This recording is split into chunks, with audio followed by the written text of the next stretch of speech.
Hello friends. आज हम बात कर रहे हैं बालों के झड़ने और टूटने की। ऐसा किसी के साथ भी और किसी भी उम्र में हो सकता है।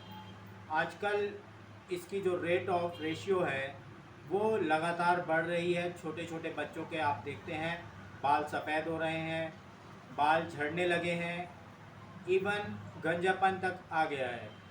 तो इसके पीछे क्या रीज़न होता है, इसके लिए हर कोई परेशान रहता है। ऐसा नहीं है कि सबके साथ एक ही रीज़न होगा। अलग अलग लोगों के साथ अलग अलग एज में अलग अलग उसके बेसिक कॉज होते हैं। तो बेसिकली इसके 4 कॉज होते हैं: जेनेटिक, न्यूट्रिशनल, कोई डिजीज़ प्लस एटमॉस्फेयर। तो जेनेटिक जो रीज़न होता है वो बहुत ही मुश्किल से ठीक होता है, इजीली बहुत ठीक नहीं हो पाता है।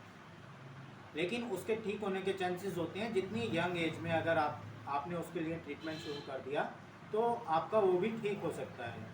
जेनेटिक का मतलब ज़्यादातर लोग समझते हैं, और जो लोग नहीं समझते हैं उनके लिए हम बता देते हैं। जेनेटिक का मतलब है जो आपको जीन्स में मिल रही है, मींस आपको फादर से या आपकी मदर से जो चीज़ जीन्स में आपके मिली है बाय बर्थ, उसको जेनेटिक बोलते हैं। तो वो कॉज आपको मिलनी ही मिलनी है। अगर आपके फादर या मदर के हेयर लॉस की प्रॉब्लम है या वाइट हेयर की प्रॉब्लम है यंग एज में, तो आपके साथ भी वो होना एक नेचुरल सी प्रोसेस है।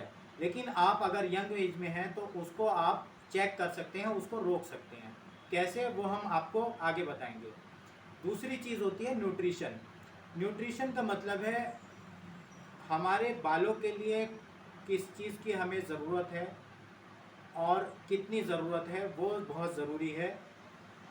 हमारे छोटे बच्चे जो हैं, जो यंग एज में होते हैं, मिसाल के तौर पे 3 इयर्स 4 इयर्स के जो बच्चे जिनके वाइट हेयर होने लगते हैं या उनके बाल झड़ने लगते हैं, तो उसको चेक करने के लिए आपको उसके न्यूट्रिशन को, जो बालों को ज़रूरत है उस टाइम, उसको आपको बढ़ाना पड़ेगा। उसको चेक करना पड़ेगा कहाँ पर किस चीज़ की कमी हो रही है, और कहीं ना कहीं उसको आप पूरा करेंगे तो उनके बाल सफ़ेद होने कम हो जाएंगे और धीरे धीरे धीरे धीरे कुछ टाइम के बाद वो ब्लैक हो जाएंगे। तीसरी चीज़ है डिजीज़। अगर कोई भी डिजीज़ अगर आपको है, मिसाल के तौर पे कैटरा है, या आपको स्नीजिंग की प्रॉब्लम है, या आपको हाई एसिडिटी की प्रॉब्लम है, ये चीज़ें भी आपके बालों की हेल्थ के ऊपर बहुत ज़्यादा इफ़ेक्ट करती हैं। तो कहीं ना कहीं अगर आप बालों के लिए ट्रीटमेंट करते रहेंगे, कोई मेडिसिन या कोई भी आप चीज़ लेते रहेंगे, और आप उस डिजीज़ को ठीक नहीं करेंगे जिसकी वजह से वो प्रॉब्लम बढ़ रही है, तो कहीं ना कहीं आप सफल नहीं हो पाएंगे और कहीं ना कहीं आपको हताशा निराशा हाथ लगेगी। तो सबसे पहले इस चीज़ को चेक करें कि न्यूट्रिशन और डिज़ीज़ जो है, क्या कोई डिज़ीज़ ऐसी है जिसकी वजह से आपके बालों को असर हो रहा है और बाल आपके झड़ रहे हैं या बाल आपके सफ़ेद हो रहे हैं।